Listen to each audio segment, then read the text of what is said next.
Good day, everyone. We are here to present one of the famous Filipino architects during the post-World War II era and included in the third generation architects in the Philippines, architect Gabriel Papa Formoso. In this presentation, we will determine his life and some of his precious architectural works.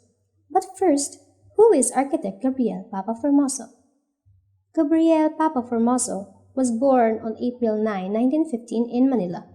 After the World War II, the architects were challenged to resurrect the architecture of the Philippines, and he is one of the architects who revived the Philippines architecture.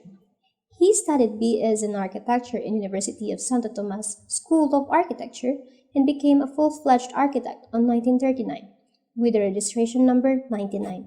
And with that, he was one of the first 100 architects in the country. He also worked for some architects like architect Andres Luna de San Pedro and architect Pablo Antonio Sr., and formed a partnership with architect Luis Araneta. And in the year 1973, he formed an organization named GF and Partners Architects in Makati that is still one of the best firms in the present time. All throughout his practice, he managed to design 80 buildings and more than 150 residences. And these are his philosophies. His philosophies mainly focuses on the simplicity and function of the structure, which is related to the post-war doctrine possessed by the third generation architects, which is form follows function. Let's now proceed to his famous works. Take note that Formosa's design is focused on volumetric manipulation, functional and simplistic masculine-looking adobe walls, bold line fascias, and modernist. Now, let's proceed in Manila Peninsula Hotel. Manila Peninsula Hotel is the only recognizable landmark of the Central Business District of Makati City for 44 years. It is open to the public in September 14, 1976. The 39-step cascading fountain that we see today is one of the major makeover in 1944 by architect Pete Wimberly, which was originally constructed as a two-level waterfall feature in 1976. Because of its success, Manila Peninsula is known as the jewel in the capital's crown. It received numerous awards and recognition, including to be the only hotel in the Central Business District to receive the coveted ranking of the world's finest luxury hotels.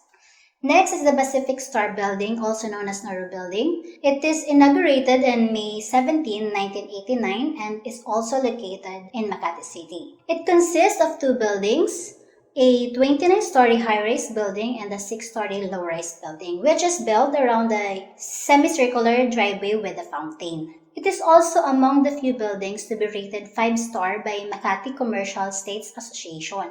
Pacific Star Building remains to be one of the most appreciated office buildings by businessmen and the home to some embassies. The other famous work of architect Formoso is the Bangko Sentral ng Pilipinas, or also known as Central Bank of the Philippines, that was established on July 3, 1993, located in Malate, Manila. It is composed of massive concrete blocks and continuous horizontal bands of windows. The purpose of Bangko Sentral is to promote price stability and economic growth of the Philippines, which is continued after this day. So now that we've presented architect Formoso and some of his significant works, we believe that his style in designing manifests the beauty of Philippine architecture up to this day. We encourage everyone to look back from our history and get inspired by numerous architects who helped to revive the soul of a country, which is the architecture. And that ends our presentation. I'm Hannibal Snedy, together with Jonah Fegalit from RA31S2. Thank you.